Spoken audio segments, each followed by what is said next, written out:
ನೋಡ್ಲೆ ನಾನಂತರೂ ಮದುವೆ ಮಾಡೋದಿಲ್ಲ ನಿನಗ. ಜಲ್ದಿ ಜಾಕ ಮಾಡು. ಅಲ್ಲಿ ನಮ್ಮ ದೋಸ್ತ ಒಂದು ಹೊಸ ಅಂಗಡಿ ಹಾಕ್ಯಾನ, ಅಲ್ಲಿ ಕೆಲ್ಸಕ್ಕೆ ಹಚ್ತೀನಿ, ಸುಮ್ ದುಡಿಯಲ್ಲಿ ಬಾ. ಕೆಲ್ಸಕ್ಕೆ ಹಚ್ಚಿ ಬರ್ತೀನಿ ಬಾ. ತಡಿಯಪ್ಪ. ಚಂದ ಕೆಲಸ ಮಾಡು ಅಪ್ಪ. ಹೋಗಿ ಕೇಸ್ ಎಲ್ಲ ನೋಡಿ ಯಾರನ್ನ ಎದುರು ಬಿಟ್ಟಾರ ಒಂದಿಟ್ಟ ದೃಷ್ಟಿ ತೆಗಿತೀನಿ.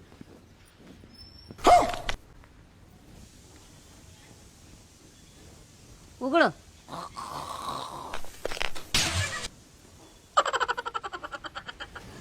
ನನ್ನಪ್ಪ. ಏಪ್ಪ ಬ್ಯಾಡ, ಕಾಲು ಮುಗಿಬೇಡಪ್ಪ ನೀನು. ಏ ಬ್ಯಾಡ ಬ್ಯಾಡ, ಜಲ್ದಿ ಕೆಲಸ ಚಲೋ ಆಗ್ಲಿಪ್ಪ ಎಲ್ಲ ನೀನು ತಂಗಿಗೆ ಮಗ. ಏನಿಲ್ಲಪ್ಪ. ಸಣ್ಣ ಆಯ್ತಲ್ಲ. ಏ ಅವನ ಅಲೆಕ್ಸಾಂಡರ್ ನೋಡಪ್ಪ, ಯುದ್ಧ ಮಾಡಕ್ ಹೊಂಟಿಲ್ಲ, ಕೆಲ್ಸಕ್ಕೆ ಕರ್ಕೊಂಡ್ ಹೊಂಟಿನ ಅವನ. ಏ ಬಾಲೆ ಅಳಬೇಡವೇ. ಏ ನೀನು ಗಪ್ಪ ಎದಕ್ ನಾನು ಇಲ್ಲಿ ಕೆಲ್ಸ ಕೊಂಡೆ ನಾನು ಹೊಳಿ ಬರ ತಿಳ್ಕೊಂಡೆ ಏನ ಅಳಬೇಡ ಗಪ್ಪಾಗ. ಏ ಅವನ ಅಲೆಕ್ಸಾಂಡರ್ ಕೂಡ ಯುದ್ಧ ಮಾಡಕ್ ಹೊಂಟಿಲ್ಲ, ಕೆಲ್ಸಕ್ಕೆ ಕರ್ಕೊಂಡ್ ಹೊಂಟಿನ ಅವನ. ಅಳಬೇಡ ಬಿಡ ಯಾವಾಗ ಗಪ್ಪಾಗ. ನಾ ಬಂದೆ ಸಂಜೆಗೆ ಬರ್ತೀನಿ ನಾನು. ಏಯ್ ಹೋಗು ಅವನ ಮೇಲೆ ಒಂದೇ